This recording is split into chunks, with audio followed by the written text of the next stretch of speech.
சார்ந்த ஸ்ரீ வேலவன் ஜோதிட அன்பர்களுக்கும் ஆன்மீக நண்பர்களுக்கும் அடியேன் ஜோதிட ஆராய்ச்சியாளர் காஞ்சிபுரம் ஏகாம்பரத்தின் நமஸ்காரங்களை தெரிவித்துக் கொள்கிறேன். இன்று நான் ஒரு அற்புத ஆலயத்தில் தரிசனம் செய்தேன். அதன் அற்புதத்தை உங்களுக்கெல்லாம் தெளிவுபடுத்தவே இந்த வீடியோவை பதிவிடுகின்றேன்.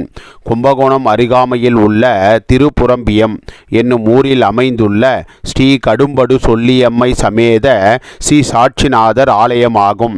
இந்த ஆலயத்தின் சிறப்பை பார்க்கின்ற பொழுது இக்கோவில் ஏறக்குறைய 1500 ஆண்டுகள் பழமை வாய்ந்ததாக கூறுகிறார்கள்.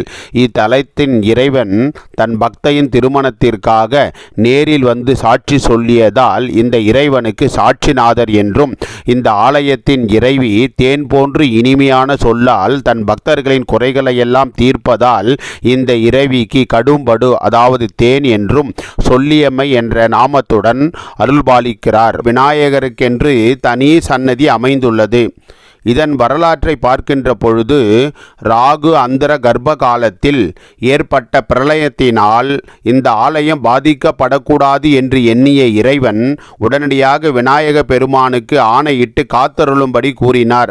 ஆணையை ஏற்ற விநாயக பெருமானும் நீர் சூழ்ந்த பகுதியில் அமையப்பெற்ற இந்த ஆலயத்தை திருப்பி வைத்து அந்த நீரினால் இருந்த பாதிப்பிலிருந்து காற்றார். அதனால் இவ்வூருக்கு திருப்புறம்பயம் என பெயர் வரலாயிற்று. இந்த நீர் பிரளயத்தில் இருந்து இந்த ஆலயத்தை காப்பாற்றியதால் வருண பகவான் மகிழ்ந்து இந்த விநாயக பெருமானிடம் தாங்கள் இங்கே எழுந்தருளும்படி கேட்டுக்கொண்டார். அது மட்டும் இல்லாமல் தானே கடல் நுரை, கிளிஞ்சல்கள், நத்தான்கூடு போன்ற கடல் பொருட்களை கொண்டு விநாயகரின் திருமேனியை இங்கு பிரதிஷ்டை செய்தார். இதனை அறிந்த அப்பகுதி மக்கள் மனமகிழ்ந்து விநாயக பெருமானுக்கு தேன் கொடுத்து வழிபட துவங்கினார்கள். விநாயக பெருமானும் பக்தர்களின் விருப்பத்தினை ஏற்றுக்கொண்டு அத்தேனை விரும்பி உண்டு மகிழ்ந்தார். இதனால் மக்கள் அவரை தேனுண்ட விநாயகர் என்று பிரியமுடன் அழைக்கலாயினர்.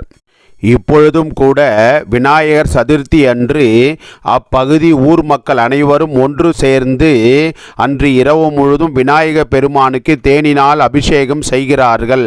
அந்த தேனை விநாயக பெருமானும் உறிஞ்சிக்கொண்டு தன்னுடைய மேனியை சிவப்பு நிறமாக மாற்றி செம்பவள விநாயகராக பக்தர்களுக்கு இன்றும் அருள்பாலிப்பது மிகுந்த வியப்பை தருகின்றது.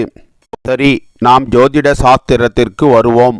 ஸ்ரீ கேது பகவான் என்றாலே விநாயக பெருமானை குறிப்பதாகும். தேன் என்றால் ஸ்ரீ குரு பகவானை குறிப்பதாகும்.